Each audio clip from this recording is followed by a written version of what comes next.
The Helldivers 2 community is quickly becoming one of the most toxic gamer bases I've interacted with. If you go on the Helldivers Reddit, you would think the developers, Arrowhead Game Studios, committed a major crime. After every major patch, the front page is full of threads complaining about weapons getting nerfed and incompetent developers. Each thread contains dozens, if not hundreds, of whiny, overdramatic, hyperbolic comments from players saying the game is now unfun, broken, and even unplayable because of nerfs to players' favorite weapons. Nerfing a popular weapon is seen as a targeted attack on the player base, a conscious crusade against fun. Moreover, players have directed their anger towards the developers by calling them incompetent, scum, clowns, and even clamoring for certain employees to get fired. At the time of this recording, the mods have instituted stricter guidelines and rules for the subreddit in an attempt to curb repetitive threads and attacks on Arrowhead personnel. Before I go further, a little bit about myself. I've over 300 hours of game time, and I'm level 105. I play exclusively on Helldive difficulty, which is the hardest difficulty in the game.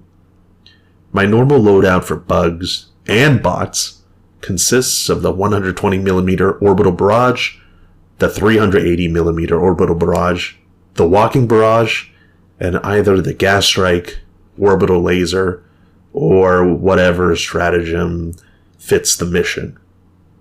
My favorite weapon is the Jar 5 Dominator, but I enjoy experimenting with the Blitzer, Punisher Plasma, Diligence Counter Sniper, and the different assault rifles. This is an uncommon loadout, even meme-worthy, but guess what? It's ridiculously fun, and it works. I'm generally anti-corporate when it comes to game development. Game studios, publishers, especially publishers, can do major damage to games and franchises with aggressive monetization schemes, lack of polish, lack of content, studio closures, delays, and more.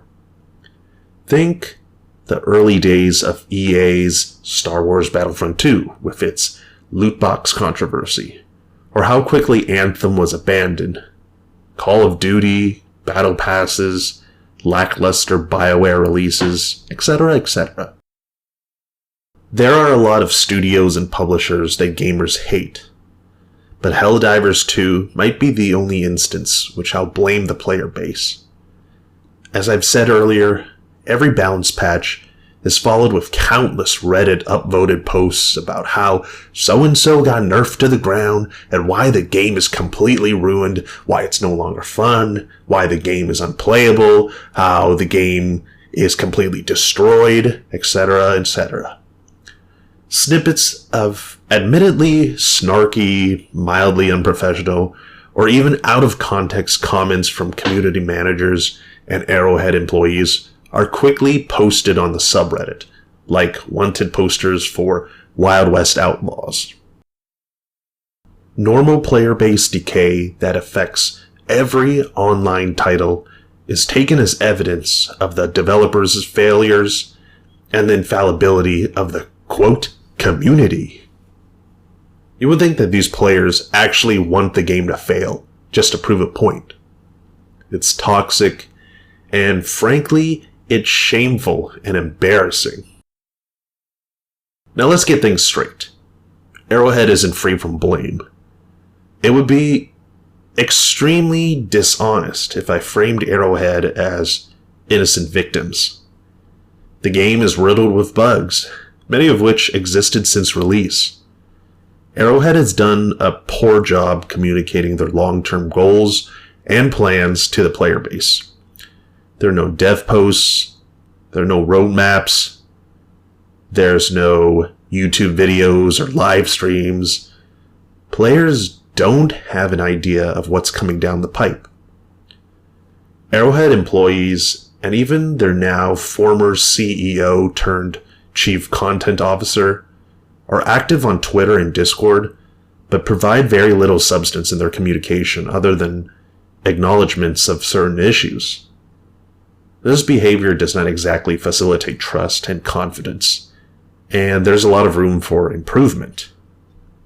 With that being said, I want to focus on the topic of game balance, as it's the driving force behind player discontent. This is strictly my opinion, but I think the most vocal critics of Arrowhead's nerfs fail to understand the nuances of balance adjustments and how they contribute to a healthy game.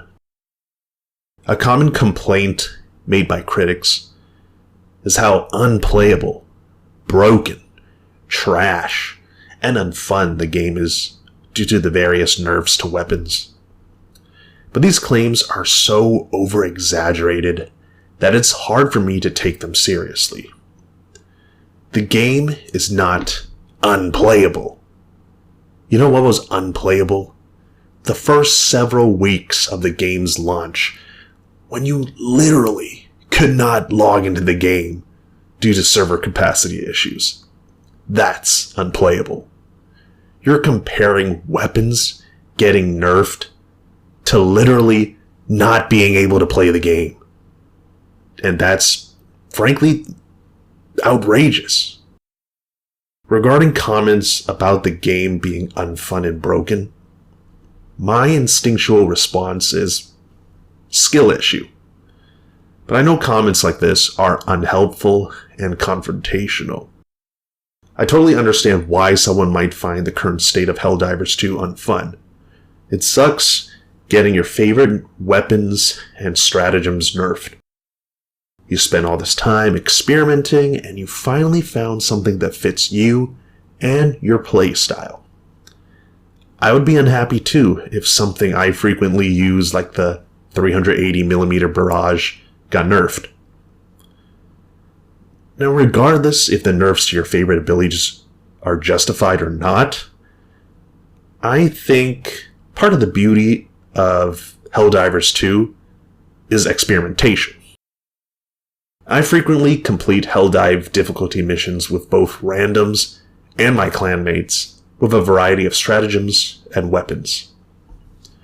I'm bringing this up not to invalidate opinions of those who say the game is broken and unfun, but to show that you can succeed and have fun while utilizing different and even unconventional loadouts like my meme level 120mm, 300mm, and walking barrage loadout.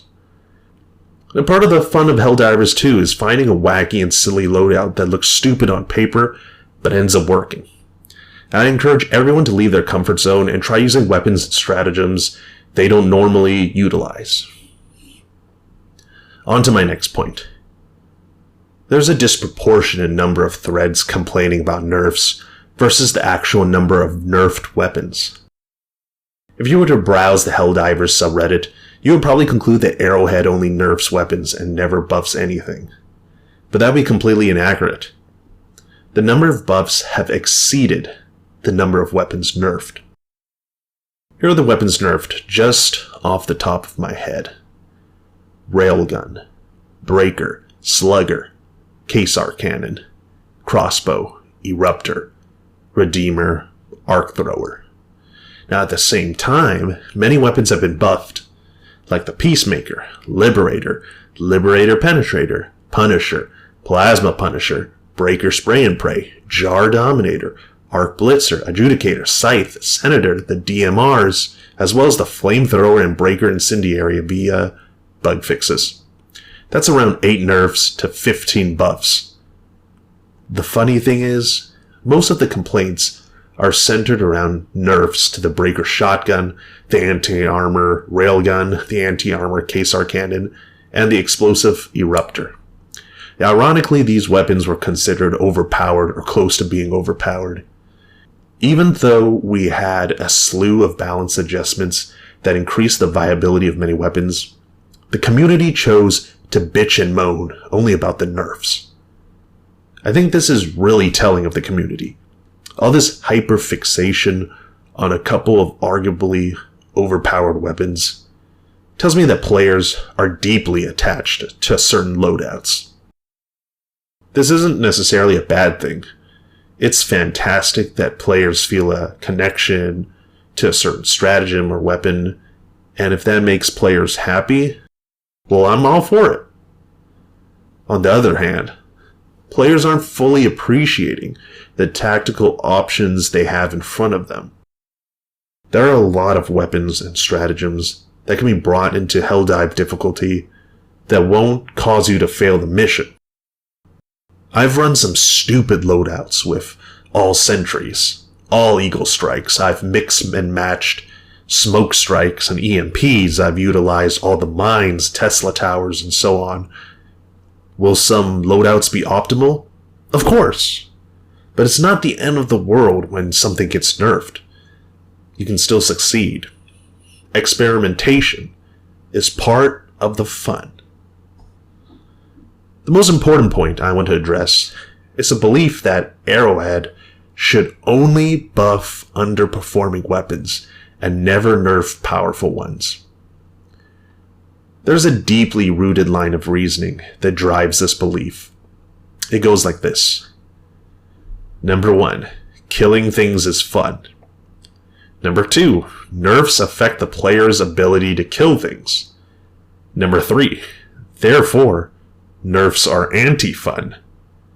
Number 4, buffs make it easier to kill things.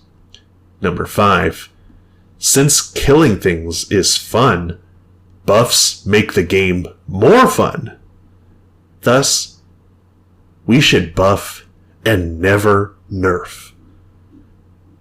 This belief system is strongly connected to the idea that because the game is PvE or player versus environment, nerfs should be done as little as possible or not at all, since there's no competition between players.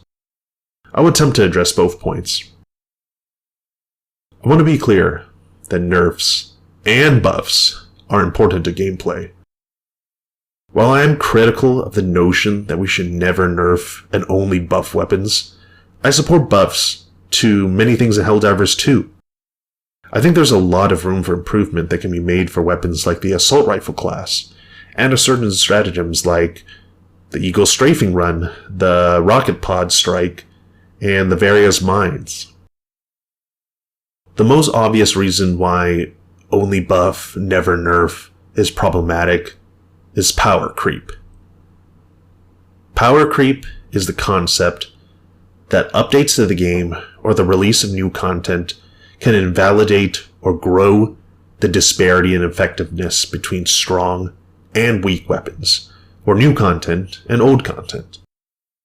When new content invalidates old content, developers might buff items that are below the power of the new content in order to raise the viability and effectiveness of the weaker items. This is the first phase of power creep. Since Helldivers 2 is a PvE game, there exists a second phase of power creep, difficulty. When you bring the power levels of underperforming weapons to match the effectiveness of new or overtuned weapons, the difficulty of the game decreases. In order to engage players and keep the game challenging, developers might raise the difficulty by increasing enemy damage, health, the number of enemies, etc. This is the second phase of power creep. And this is the beginning of a vicious cycle. Raise the effectiveness of ability A to match the power of ability B. Raise the difficulty to keep things challenging. Rinse and repeat. This is an ineffective use of resources. Conjuring new difficulty levels as a result of power creep is a lot of work and has the possibility of being the new benchmark for ability effectiveness. Helldivers 2 already has 9 difficulty levels. That's a reasonable amount in my view. This leads to my next point. The only buff, never nerf crowd overlooks the possibility of overpowered weapons. OP weapons and abilities are problematic because they trivialize enemy encounters, discourage diversity and experimentation, and have few drawbacks. This wouldn't be an issue if we were to follow the rationale of the most vocal critics of the Helldivers community. Remember what I said earlier? Since these weapons are effective at killing enemies, they are fun. Therefore, they should not be nerfed because nerfs are an attack on fun. Thus, the only acceptable way to balance this is to buff every item that's worse than the top level weapon, right? There's nothing OP if everything is OP. I think that's a terrible way to look at balance for several reasons. Number one, it's not practical. In general, it's a lot easier to rein in one problematic item or ability than to analyze the interplay between buffing multiple weapons and abilities. The reality is developers only have so much time in a working day. It's just more time efficient to change one thing rather than many. We know that Arrowhead is a small indie studio, so them buffing so many items is already a huge accomplishment. Number 2. Keeping overtuned weapons in the game. Even if we buffed all weapons to match the highest performers, is bad design because it goes against gameplay mechanics. I'll briefly go through 3 major nerfs that were very controversial. First was the railgun. Per the Arrowhead dev post that they made in March 2024, quote, "It was vastly overperforming in how safe it was to use and how convenient it was, not requiring a backpack or assistance to be effective, and not requiring risk to take out even larger armored targets," end quote. The railgun basically outclassed other anti-armor weapons due to not having a backpack, having a fast projectile speed, the ability to reload, and could destroy heavily armored targets like chargers and biotitans without utilizing its main gimmick, charging on unsafe mode. This weapon also benefited from a bug that allowed it to one-shot the strongest bug enemy in the game, biotitans. Although chargers were subsequently nerfed, which indirectly buffed other anti-armor options, keeping a pre-nerf railgun in the game would trivialize other anti-armor options due to its advantages laid out above. Next, we have the Quasar Cannon. The Quasar Cannon from Helldivers 2 is a great example of why you don't want to buff everything to match the next best weapon.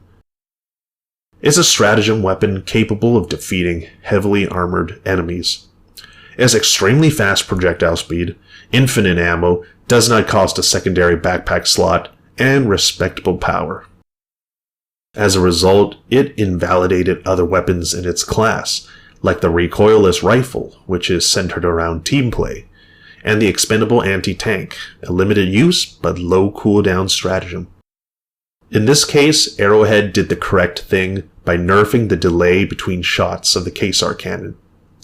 This was a perfect balance adjustment, as it played around the weapon's gimmick of needing to wait between shots but having infinite ammo. Lastly, the Breaker shotgun was also reined in.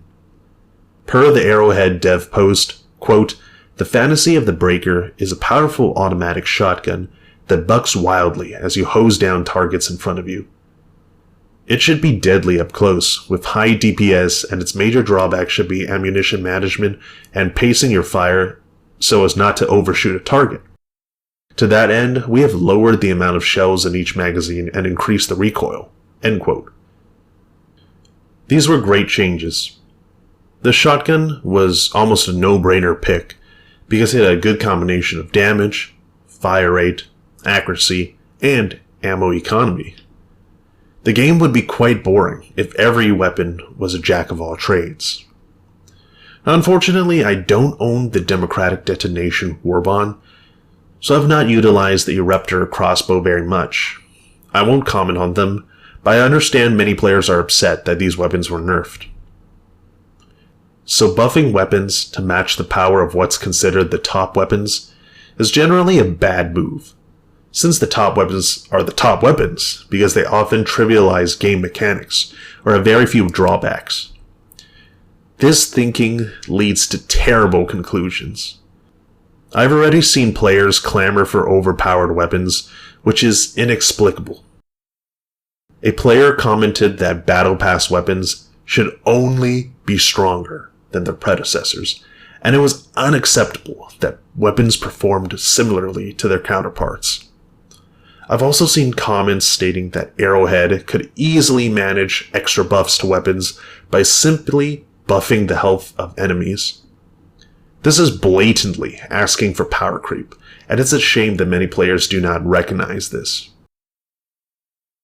But Vincent, you're talking about overpowered weapons. I just want the weapons to be good. I just want to have fun. I just want to be able to kill the enemy. Guess what? I agree. I think some of the balance adjustments made by Arrowhead were superb, especially with the Arc Blitzer, Plasma Punisher, Senator, and Adjudicator. Nerfs and buffs contribute to a healthy game. On one hand, you're nerfing weapons that are above the intended power level and raising the effectiveness of weapons that are not meeting its intended power level. Both actions are necessary. Yet I struggle to answer this question. Why? A lot of people from the never nerf only buff crowd have a very simple goal. Make the guns feel good. Make the guns fun. That's a very reasonable goal, and the entire player base would probably agree with. But fun is very subjective. What's considered fun for one player might be boring or aggravating for another. I think most players would appreciate buffs to certain weapons, but there's a subsect of the community that want to achieve a power fantasy. They want to feel superhuman. They want to feel larger than life to destroy hundreds of enemies big and small by dealing over-the-top damage. It's difficult to please everyone given these different perspectives. I suspect there's a major disconnect between what players and Arrowhead want Helldivers 2 to be. The truth is, we are playing Arrowhead's game, and it's a two-way street. On one hand, Arrowhead needs community input to create an enjoyable experience for the player base, but we, as gamers, also need to respect the vision set forth by the studio and accept certain boundaries. We, as players, often feel like we know better than the developers, that we're smarter and more capable because we play the game and they don't. I think a lot of players don't think about what the game is and studio vision. The new Arrowhead CEO, Shams Jorjani, recently posted on Twitter, and this is what he wrote. Quote, "A big takeaway is that we as developers and players have a bit of a doctor/patient relationship. A patient comes in with knee pain thinking it's due to a particular thing. We as doctors know it's not that thing. The patient is wrong, but they are also still in pain." End quote. I get frustrated when I feel like players conflate how they want the game to be to how the game is meant to be. We don't actually know or have a clear picture of what Arrowhead wants Helldivers 2 to be, other than we have 9 difficulty levels, 1 dev blog post about balance, and a hodgepodge of Discord and Twitter messages. I don't want to come off as, where, please stop attacking Arrowhead, everything is fine, kind of shill, but I'll present a couple of controversial examples. Number 1. A lot of players feel like they should be able to tackle 5+ Bile Titans and 4+ Chargers at the highest difficulty. They want to easily destroy these higher tier enemies using the exosuit, or even damage them using a primary weapon. We don't actually know if Arrowhead designed Helldive difficulty to be like this. However, when presented with a possibility that this is intended, a lot of players feel like the developers are purposely attacking their ability to have fun. Number 2. A less controversial example is solo gameplay. Arrowhead is ironing out changes to the patrol spawn system, which they intend to scale based on the number of players. The developers stated that the number of patrols were too few for party sizes under 4, and that they were correcting it. Players that completed missions solo were up in arms because they felt like their style of play wasn't being supported. Additionally, I want to address the idea that developers should not utilize nerfs because it's a PvE game. This is a popular idea that surfaces time and time again whenever a popular weapon gets nerfed. The idea is, since we are not competing against each other, nerfing and even balance should be a low priority since we are fighting against the AI. If changes are needed, then the developers should buff rather than nerf. Now, there's a number of reasons why I think this is a bad mentality to have. The first one is viability. It's important to have multiple loadouts, abilities, and weapons that feel good to use and allow you to succeed in your mission. Players who are vehemently against nerfs also have the same objective. Despite that, buffs and nerfs are important to ensure that the outliers are adjusted while maintaining a level of challenge for the player base. And it's often said that PvE balance doesn't matter because you can choose your difficulty or alter your experience by using weaker or unpopular tools. While I'm all for gamer choice, this is poor design from a psychological view. No one wants to be forced into using what is considered overpowered or meta. Oh, I have to use the Eagle Airstrike because that's meta and it's the most well-rounded stratagem. On the flip side, players might not want to use abilities perceived as unpopular or garbage for the fear of not contributing to the team or being at a disadvantage. For example, I enjoy the concept of mines, but if I wanted to be more effective at killing the enemy, I would be using the Eagle Cluster Strike. Now, Arrowhead could step in and take a more active approach of adjusting abilities to save players from the mental anguish of having to choose, between what they think is fun versus meta loadouts. Finally, there are certain things I hope the player base and Arrowhead do better. As players, we need to be patient with the developers. The game exceeded expectations and became wildly successful. As gamers, of course we want a stable, polished game with satisfying gameplay and content. But Arrowhead is a tiny studio. Things won't be fixed overnight. The developers spent the first several weeks fixing game-breaking bugs and increasing server capacity. This undoubtedly pushed things back. We've been getting patches on a near weekly basis, so I'm confident that things will improve.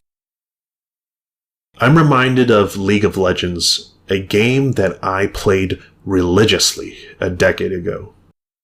If there was a champion that got nerfed or buffed, it would take a year or more to finally address it. Arrowhead is releasing patches at a consistent rate, so we need to take a step back and acknowledge that they're doing all they can with their limited resources.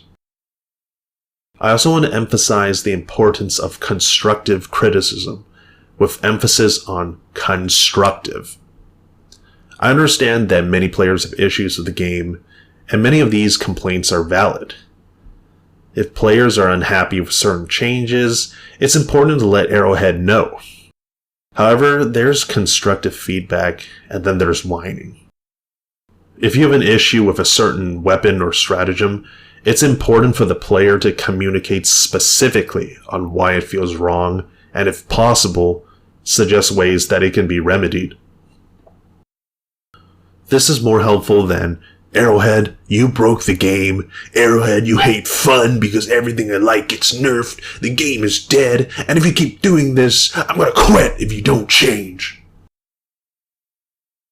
Imagine if you're a developer or community manager reading Discord or the subreddit for feedback.